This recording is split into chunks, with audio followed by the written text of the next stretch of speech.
ओम शांति।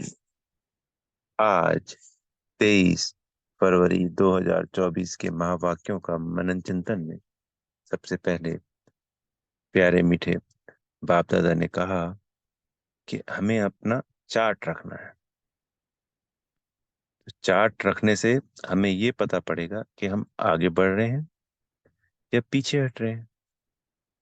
जैसे व्यापार में होता है ना, पोता मेल रखते हैं, हिसाब किताब, तो पता चलता है कि प्रॉफिट में है कि लॉस में है, वरना घाटा नफा का पता नहीं चलता।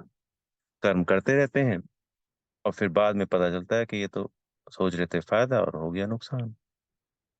तो ऐसे ही चार्ट रखने से उन्नति होती है। ये ध्यान रहता है कि हमारे कितनी याद में समय जा रहा है, कितना समय वेस्ट हो रहा है, आगे बढ़ना है। चार्ट में ये भी पता चलता है कि हम क्या क्या कर रहे हैं और क्या क्या करना बाकी है। जैसे आत्मा समझ परमात्मा को याद करना है। एक तो हो गया सिर्फ देह के भान में ही बाबा को याद कर लिया, मन ही मन। और एक हो गया अपने आप को बिंदी विजुलाइज कर उस परमात्मा बिंदी को याद कर। इन दोनों में भी फर्क है। तो जो देह अभिमान है, बाबा कह रहे हैं, वो हमें पीछे हटाता है। क्योंकि देह अभिमान में यानी देह की स्थिति में स्थित रहते हुए हम बाबा को बहुत ज्यादा याद नहीं कर सकते, सहजता से नहीं कर सकते। बार बार वार होते रहते हैं। मन, बुद्धि और संस्कार तीनों कहीं ना कहीं फंसे रहते हैं, रुके रहते हैं देह अभिमान में। पर जब हम आत्मिक स्थिति में होते हैं तो बाबा को याद सहज निरंतर याद बनी रह सकती। जितना जितना आत्मा का अभ्यास बढ़ता जाता है उतना उतना याद स्वतः बढ़ती जाती है। एक खींच होती है बाबा की तरफ, बाबा भी अपनी तरफ खींचता है फिर। तो जो देह अभिमान यानी कि हमें देह का भान है कि मैं शरीर हूं, क्योंकि 2500 वर्ष तक हम यही सोचते रहे कि हम शरीर हैं, तबकि वो तो हम है ही नहीं, वो तो झूठ है। तो एक झूठ उस सत्य को कैसे याद कर सकता है। प्लस प्लस प्लस होता है और माइनस प्लस माइनस होता है। प्लस कौन? सत्य, शिव परमात्मा। और फिर मैं प्लस आत्मा। तो ये दोनों प्लस हो गए तो प्लस रिजल्ट आएगा। और ये शरीर देहबान है माइनस, और शिव परमात्मा है प्लस। तो प्लस माइनस क्या होगा? माइनस, कोई रिजल्ट नहीं आएगा।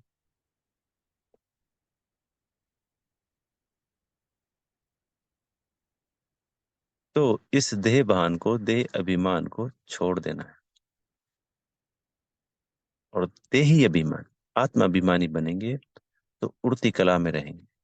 जो तीन्द्रिय सुख की बात की जाती है मुरलियों के दौरान, जिनका शास्त्रों में भी गायन है, वो सिर्फ जो बच्चे आत्मिक स्थिति में स्थित रहेंगे उनकी पूरा अभ्यास रहेगा। आत्माभिमानी बच्चों को ही उस अतीन्द्रिय सुख की उड़ती कला का अनुभव हो सकता है। देह अभिमान में रहने वाले को कभी भी उड़ती कला या अतीन्द्रिय सुख की अनुभूति नहीं हो सकती। इसलिए दो बातें: पहला, पोता मेल रखना है। दूसरा, देही अभिमानी बनना है। उसी से हम आगे बढ़ सकते हैं। फिर बाबा ने कहा कि जो सतयुग में शुरुआत में आत्माएं आती हैं वो सुख क्यों मांगती हैं, और जो बाद में आने वाली है वो शांति क्यों मांगती? क्योंकि सुख की भासना सिर्फ सतयुग के आदि वाली आत्माओं को ही हो सकती है। उन्होंने 2500 वर्षों तक सुख देखा है। यानी जो बीच में भी, यानी कि सतयुग में कोई भी आत्मा आई है उन्होंने सुख को भी अनुभूति की है। पर जब जो द्वापर से आने के बाद आत्माएं आई हैं तो उन्होंने सुख थोड़ा बहुत देखा, फिर साथ साथ दुख भी देखा। पर उन्होंने 2500 वर्षों तक, ये तो मिनिमम है 2500, क्योंकि कोई लास्ट में भी आ रही है 4500 वर्ष शांति धाम में रही, कोई 2500 शांति धाम में रही, कोई 3000 वर्ष शांति धाम में रही। जैसे संन्यास धर्म को लेते हैं तो वो आत्माएं 3500 वर्ष तो शांति धाम में ही रहती हैं। उन्होंने देखा ही क्या है, शांति ही शांति। तो वो क्या मांगते हैं? शांति। सुख को क्या कहते हैं? काग विष्टा समान। तो ये आत्मा के अंदर मर्ज हो जाते हैं, जो सुख की अनुभूति है। इसलिए सत्युग वाली आत्माएं सुख और शांति मांगती हैं, और द्वापर कलयुग वाली आत्माएं शांति शांति मांगती हैं। इसको एक और उदाहरण से ले सकते हैं। पूरे विश्व में भारत ही प्रवृत्ति मार्ग वालों के लिए गोल्ड, सोने की बहुत बड़ी महत्वपूर्ण धातु है। जितना भारत में परचेज किया जाता है घर गृहस्थ में रहने वाले, प्रवृत्ति मार्ग में रहने वालों के द्वारा, उतना सोना गोल्ड विश्व में किसी भी देश में नहीं खरीदा जाता, नहीं यूज किया जाता है। जैसे शादी है, कोई भी शुभ कार्य है, हर साल दीपावली है, तो गोल्ड का कितना महत्व रहता है। हर जगह उसको यूज किया जाता है, खरीदा जाता है। दूसरा, सबसे अंत में उसको बेचा जाता है। अगर कोई गलत समय आता है तो कोशिश की जाती है हर चीज निकाल दे, पर गोल्ड नहीं। माताएं बहनें भी जितना गोल्ड भारत में यूज करती हैं, उतना पूरे विश्व में कहीं पे भी माताएं बहनें उसका यूज नहीं करती। अब इसके पीछे का क्या कारण है? क्योंकि हम आत्माओं ने लगभग 4000 वर्ष तक गोल्ड से संपन्न रहे, परिपूर्ण रहे। सतयुग त्रेता में तो हमारे घर ही पूरे गोल्ड के होते हैं। पर जो माताएं बहनें, चाहे वो लक्ष्मी जी हैं, चाहे वो सीता जी हैं, यानी सतयुग की सभी माताएं बहनें, देवियां, और त्रेता युग में देवियां, और द्वापर में भी भारत में सभी गोल्ड का पूरा महत्व था और पूरा यूज करते हैं। आत्मा के अंदर वो मर्ज हो चुका है, और कलयुग तक आते आते, अंत तक आते आते भी वो डिमांड बनी रहती है, वो मांग बनी रहती है गोल्ड की, वो महत्व बना रहता है। इसी तरीके से आत्मा के अंदर वो सुख, वो सत्युग की भासना बनी हुई है, मर्ज हो चुकी है, और वो बार बार बार बार बार बार सुख की भासना आती है, और हम सुख मांगते हैं। सुख वाली, सत्युग की आदि वाली आत्मा है। और उन आत्माओं के अंदर क्या मर्ज है? संन्यास धर्म वाली, बाद में आने वाली आत्माओं के, उनमें शांति मर्ज है। तो जब वो यहाँ आती हैं तो वो शांति मांगती हैं। फिर बाबा ने आज कहा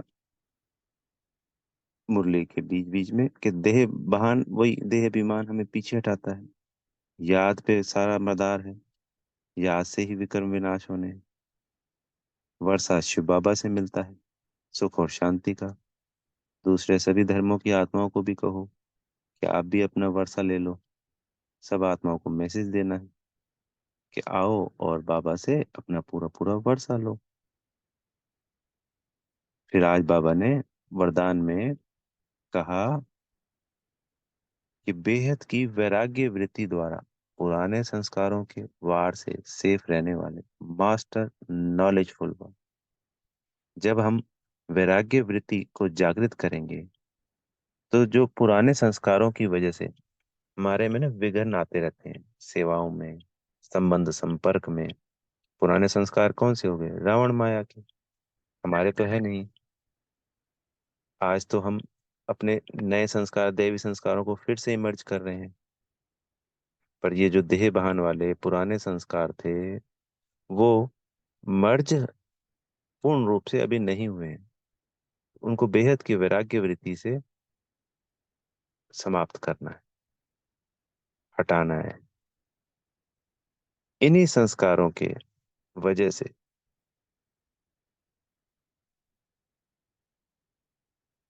जो भी जाने अनजाने विकर्म हो जाते हैं इस पुरुषोत्तम संगम युग पे,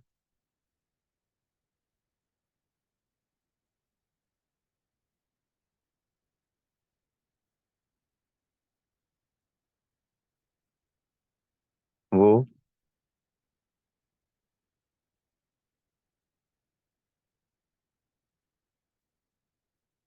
मास्टर नॉलेजफुल बनने से, वैराग्य वृत्ति को जागृत करने से, पुराने संस्कार जब हम समाप्त कर देंगे तो इनका वार ही समाप्त हो जाएगा, अंश वंश ही हम खत्म हो जाएगा।